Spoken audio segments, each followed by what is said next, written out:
ஆந்தை வரிசை ஸ்ட்ரிகிஃபான்ஸ் முதன்மையாக இரவு நேர ராப்டார்களின் ஒரே மாதிரியான வரிசையின் எந்த உறுப்பினரும் கிட்டத்தட்ட உலகம் முழுவதும் காணப்படுகின்றன.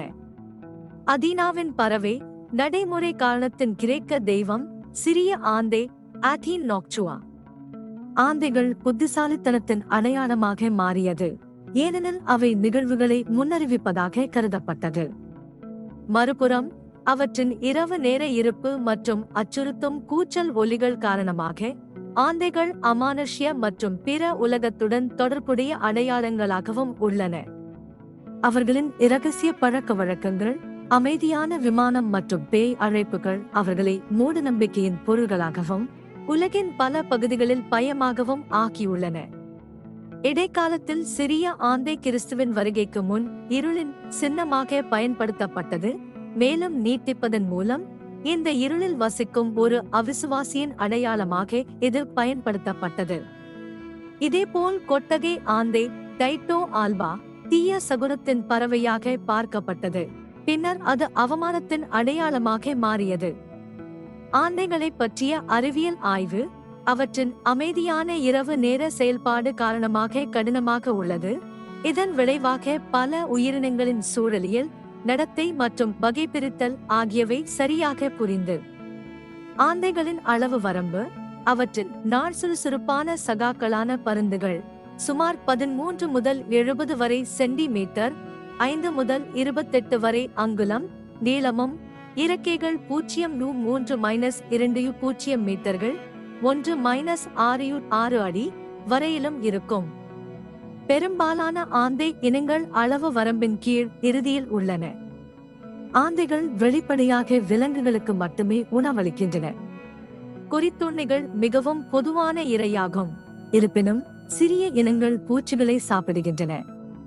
அனைத்து ஆந்தைகளும் ஒரே மாதிரியான தோற்றத்தை கொண்டுள்ளன. இது ஒரு சிறிய கொக்கு மற்றும் பெரிய முன்னோக்கி எதிர்கொள்ளும் கண்கள் கொண்ட தட்டையான முகத்தால் வகைப்படுத்தப்படுகிறது. வால் குறுகியது மற்றும் இறக்கைகள் வட்டமானது. இரையின் தினசரி பறவைகள் ஆர்டர் ஃபால்கோனிஃபான்ஸ் போல அவை கூர்மையான தண்டுகளுடன் பெரிய பாதங்களை கொண்டுள்ளன. பன்முகத்தன்மை அளவு காது டஃப்ட்ஸ் முன்னிலையில் அல்லது இல்லாமை மற்றும் முகத்தை சுற்றியுள்ள இறகுகளின் வடிவத்தில் ஏற்படுகிறது. ஆந்தைகள் அண்டார்டிகாவை தவிர அனைத்து கண்டங்களிலும் மற்றும் பெரும்பாலான கடல் தீவுகளிலும் காணப்படுகின்றன. சில போன்றவை கொட்டகை ஆந்தை டைட்டோ ஆல்பா மற்றும் குறுகிய காது ஆந்தை ஆசியோ பிலமேமஸ் மிகவும் பரவலாக விநியோகிக்கப்படும் பறவைகள். மற்றவர்கள் போன்டபலாவ் ஆந்தை பைரோப்ளாக்ஸ் போதார்கினா மற்றும் திசீஷல்ஸ் ஆந்தை ஓடஸ் இன்சுலாரிஸ் சிறிய மக்கள் தொகை கொண்ட உள்ளூர் தீவு இனங்கள். ஆந்தைகள் பெரும்பாலும் பருந்துகளை விட அதிக மக்கள் தொகை அடர்த்தியை அடைகின்றன மற்றும் மனித செயல்பாடுகளின் பகுதிகளில் சிறப்பாக உயிர் வாழ்கின்றன. அவர்களின் இரவு நேர பழக்கம் மற்றும் பகல் நேர தெளிவற்ற நடத்தை ஆகியவை படப்பிடிப்பிலிருந்து அவர்களுக்கு ஓரளவு பாதுகாப்பை வழங்குகின்றன. மிகப்பெரிய மக்கள் தொகை அடர்த்தியானது சிறிய பிராந்திய பூச்சி உண்ணும் இனங்களால் அடையப்படுகிறது. பொருத்தமான வனப்பகுதியில் 200 மீட்டர் 660 அடி இடைவெளியில் ஜோடிகள் உள்ளன. புல்வெளி மற்றும் தண்ட்ரா முதல் அடர்ந்த வனப்பகுதி மற்றும் மழைக்காடுகள் வரை அனைத்து வாழ்விடங்களையும் ஆந்தைகள் பயன்படுத்துகின்றன. பெரும்பாலான உயிரினங்களின் விநியோகம் மற்றும் அடர்த்தியானது சாத்தியமான இரை விலங்குகளின் எண்ணிக்கையை காட்டிலும் பொருத்தமான கூடு கட்டும் தளங்கள் கிடைப்பதால் மட்டுப்படுத்தப்பட்டதாக தெரிகிறது. பொதுவாக எடுக்கப்படும் இரையின் வகை ஆந்தையின் அளவு மற்றும் சாத்தியமான இரையின் ஒப்பீட்டு மிகுதியால் கட்டளையிடப்படுகிறது. புல்வெளியில் வேட்டையாடும் ஆந்தைகள் கொட்டகை ஆந்தை மற்றும் குட்டை காது ஆந்தை போன்றவை கொறித்துண்ணிகளை பிடிப்பதற்காக புல்வெளியில் விழுந்து தொடர்ந்து பறந்து வேட்டையாடுகின்றன. பல வன ஆந்தைகள் வனத்திறப்புகளின் விளிம்புகளில் இருந்து இறக்கி இரையை பாதுகாக்கின்றன.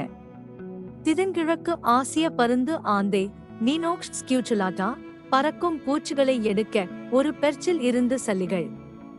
திவிஸ்கர்ட் ஆந்தை ஓடஸ் டிரைகோப்சிஸ் இலைகளில் பறக்கும் பூச்சிகளை எடுக்கும். மீன் ஆந்தைகள் கெடுபா மற்றும் ஸ்கோடோபிலியா உயிருள்ள மீன்களை எடுத்துக்கொள்வதற்கு ஏற்றது, ஆனால் மற்ற விலங்குகளையும் சாப்பிடுகின்றன. சிறப்பு வடிவங்கள் உணவளிக்கும் நடத்தை சில ஆந்தைகளில் காணப்பட்டது. உதாரணமாக எல்ஃப் ஆந்தை மைக்ரதின் விக்னி பூக்கள் பூக்கும் முன் வட்டமிடுவதைக் காணலாம். அங்கு அது பூச்சிகளை அதன் இறக்கைகளால் பறக்க பயமுறுத்துகிறது, பின்னர் அவற்றை அதன் கொக்கால் பிடிக்கிறது.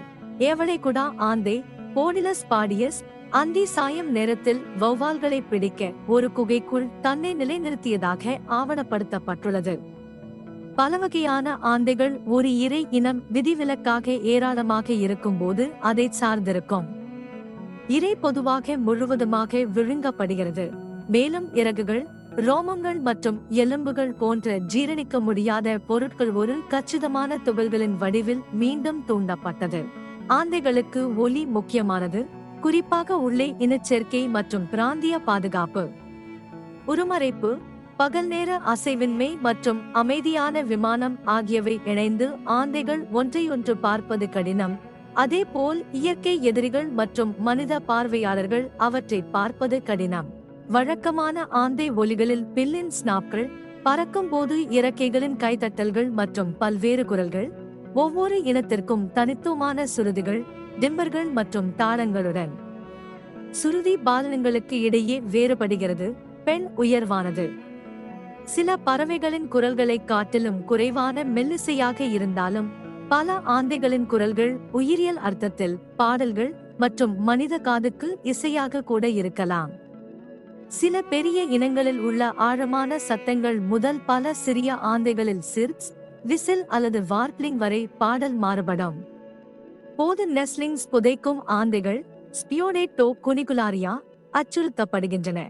இளைஞர்கள் ஒரு ராட்டில் ஸ்னேக்கின் எச்சரிக்கை சலசலப்பை போன்ற ஒரு அழைப்பை வெளியிடுகிறார்கள். அடிக்கடி குறிக்கும் துளைகளில் வசிப்பவர்.